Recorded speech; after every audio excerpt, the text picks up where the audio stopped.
Hello everyone, welcome to my YouTube channel. Given problem जो है रोडो की है। देखते हैं। In the circuit shown in the figure the EMF of the source is equal to E equal to 5 volt दे रखा है। तो एक बैटरी दे रखी है और जिसका ईएमएफ दे रखा है 5 वोल्ट। तो ई की वैल्यू दे रखी है 5 volt and the resistances are equal to R1 4 ohm and R2 6 ohm. तो R1 की वैल्यू दे रखी है कितनी, 4 ओम, एंड R2 की वैल्यू दे रखी है 6 ohm. The internal resistance of the source equal to R equal to, ये आ गया है 0.10 ओम। तो आर की वैल्यू भी गिवन है 0.10 ohm. Find the currents flowing through the resistances R1 and R2। तो एक हमको सर्किट दे रखा है, उसमें R1 एंड R2 रेजिस्टेंस है, बैटरी लगी हुई है और उसका एक इंटरनल रेजिस्टेंस भी लगा हुआ है। हमसे पूछा कि R1 और R2 में करंट की वैल्यू क्या होगी। तो इसको सॉल्व करने के पहले हम एज्यूम कर लेते हैं कि जो यहां से करंट कितनी आ रही, ई आ रही है। ई करंट डिवाइड हो रही है, R1 में I1 करंट जा रही है और R2 में I2 करंट जा रही है। तो पहले हमें टोटल करंट निकालनी होगी जो कि बैटरी से निकल रही है। तो करंट के लिए हमारे पास फॉर्मूला I इक्वल टू होता है net EMF upon total resistance या R टोटल। तो टोटल R। तो सबसे पहले है ना, बैटरी तो एक ही लगी, तो ईएमएफ में तो हमें मालूम चल गया कि वैल्यू 5 वोल्ट है। अब हमें टोटल रेजिस्टेंस निकालना है। तो पहले हम लोग R1 और R2 को देखें। तो R1 और R2 आपस में पैरेलल में है। तो R1 एंड R2 कैसे हैं, पैरेलल में है आपस में। तो इनका जो इक्विवेलेंट रेजिस्टेंस आएगा R12, ये आएगा R1 into R2 upon R1 plus R2, है ना। मैंने डायरेक्ट कर दिया है, आप देखें तो ऐसे भी लिख सकते हैं। R1 upon R12 equal to होगा 1 upon R1 plus 1 upon R2। तो इसको सॉल्व करेंगे तो यही चीज आ जाएगी। तो R12 की वैल्यू देख लेते हैं। तो R12 है ना, मतलब equivalent resistance of R1 and R2 आपस में पैरेलल में है। तो R1 की वैल्यू है हमारे पास 4, R2 की वैल्यू है 6, फिर 4 प्लस 6, तो ये आएगा 24 अपॉन 10, 2.4 ओम। तो R1 और R2 जो इक्विवेलेंट रेजिस्टेंस थे, ये वैल्यू निकल के आ गई। अब फर्दर जो सर्किट डायग्राम है ये कैसा हो जाएगा, ये कुछ ऐसा हो जाएगा।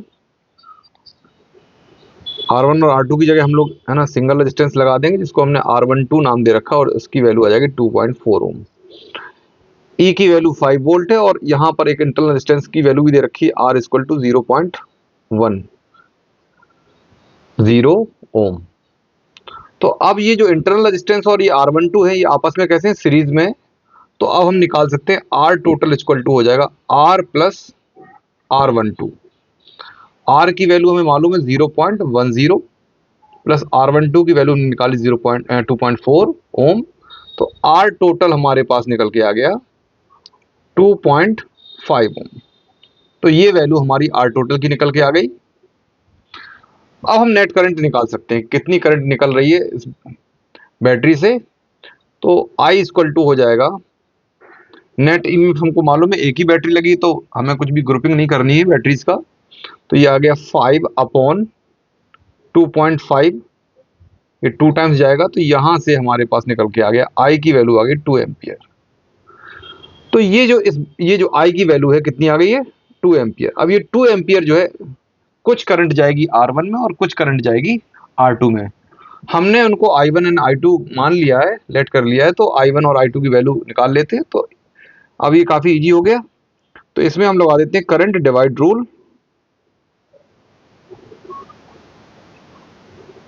करंट डिवाइड रूल में है ना, I1 की वैल्यू के लिए क्या बनेगा फॉर्मूला, I1 इक्वल टू हो जाएगा opposite resistance R2 upon total resistance R1 plus R2 into total current.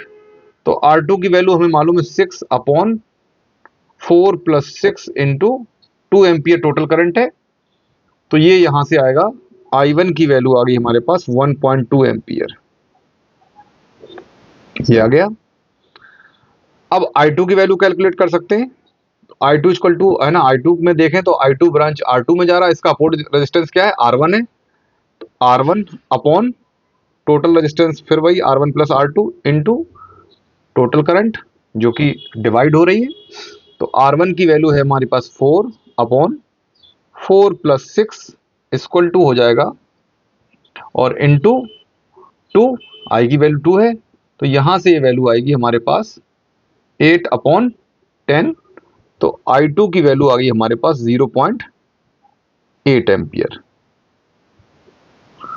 और हमसे क्वेश्चन में पूछा ही था R1 और R2 में क्या करंट जा रही होगी, तो R1 में जो करंट है जो कि I1 है, इसकी वैल्यू आई 1.2 एम्पियर, और R2 वाले रेजिस्टेंस में करंट क्या है, I2 है, जिसकी वैल्यू है 0.8 एम्पियर।